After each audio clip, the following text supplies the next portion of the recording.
Hi, it's Paul from Model Builder International. Don't forget to subscribe to the channel. Link is down there, just click on that.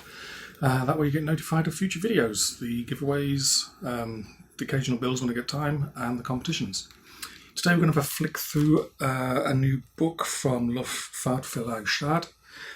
This one is the first in a series, Volume 1 of Emblems of the Luftwaffe, and this one covers reconnaissance aircraft.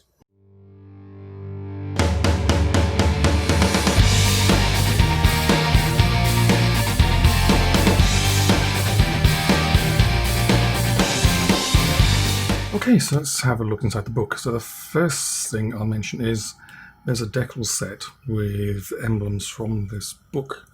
It's probably going to be released any day now, but I've ordered a copy and I'll review it when I get a copy. And as you can see here, the decal sheet is Junkers 88, 109, 190, FW 189, Henschel 126, and the Stork in 148. So we'll have a look at that later. So the book, Emblems of the Luftwaffe, Volume 1, basically tactical and strategic reconnaissance aircraft, and they've also got weather reconnaissance aircraft in here as well. These are just my little things. I'm just going to skip through some of the pages, not the whole book, and we'll have a look-see, see what we get. So obviously it's a landscape format book. So there's the usual introduction. This is all the units that are covered in here: tactical units, strategic reconnaissance units, and weather reconnaissance units. Publisher's foreword is over here. And this is how basically things are laid out. Image. Then there'll be the emblem itself, the time period that emblem was in use. Different units sometimes had different emblems at different times. Unit codes, and again with the time periods those were used. A note on the origin of the photograph, and then a short unit history compiled from original sources. So they're not taking this with the books, they've taken all this information from original documents. That's pretty much how all the unit histories work, and they have a varying number of pages for each one. And I think it was 1943 that an order came out saying that unit emblems were to be removed from aircraft. So after that time, a lot of them disappeared, but they were still used in the unit documents and celebrations and things like that. So, you can see there's lots of good black and white photographs in this, so we'll just jump forward through them. Here's the unit using the ME-11 110 and the 109, by the looks of it. As you see, photographs, the emblem. This emblem was used up until October 1942. And then there's usually photographs, everything's in English and German. And the photographs are always really interesting. It starts off with tactical reconnaissance aircraft. Here's a Stork and a Henschel 126. Again, multiple pages for each unit history. Emblems are in colour, or in colour when they are actually in colour. Here's another one with two different emblems at two different time periods. One up to January 42 and there's one from January 42 to March.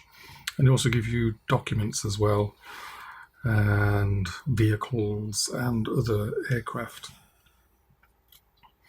And so look at the next one I've got marked in. Here's one in North Africa. That's one variant of the emblem. There's also a black and white version as well, which you can find. Obviously the paper this is glossy paper. With one Henschel 126. This is in Russia. Here's somebody actually painting a unit emblem onto a cowling. You can see down here let's just see the edge of it on here on this 126. colour photographs in here as well. And there you go, there's a really nice colour photograph of a Angel 126 getting pushed back into the trees for camouflage. Let's jump forward a fair few bit. Still on tactical reconnaissance aircraft here. Junkers 188 up there. And then this is a unit album for later in the war, to the end of the war. Let's have a look, see at the next one. Messerschmitt 262, obviously. Then let's just jump forward again. I can pick up this tab. Then onto strategic reconnaissance aircraft. And it follows the same format, different variants of the emblems. There's also a colour version of that emblem as well. Lots of really good photographs for making dioramas, showing you all the different things around. And there's a nice close-up of the Junkers 88. This one's in Russia, 1941. Nice colour one. This one is a what is now Arado 240. You don't see many of those. One of those was used for a strategic reconnaissance unit. Then towards the end we come up to the weather reconnaissance units, and these were operated right up to the end of the war. And there's this interesting one. Here we go, there's an interesting little thing for you there. The Luftwaffe operated a weather reconnaissance, a few aircraft out of Spain all the way through the war, right up to the very end. Started off with Junkers 52s, and then those aircraft were replaced by Heinkel 111s later in the war, but that unit was there all the time, even though it was operating under Spanish marked aircraft, but it was Luftwaffe crews. And at the end here, a couple of unknown emblems, photographs of emblems on aircraft, but nobody knows what units they are. And that's just a quick look through it. So you can see there's things such as maps here, and photo on the back cover. There's another really nice colour photograph for you as well.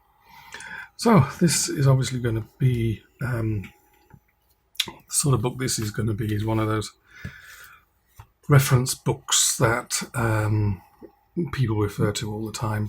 This book has built upon previous reference books on the emblem of the Luftwaffe. Basically, those the information from those has been used and built on and re-researched to make sure it's correct, and errors have been corrected and more information added in. So this is basically going to end up into a set of books that will be the primary reference, well, not primary reference, but they'll be the main reference source for most people.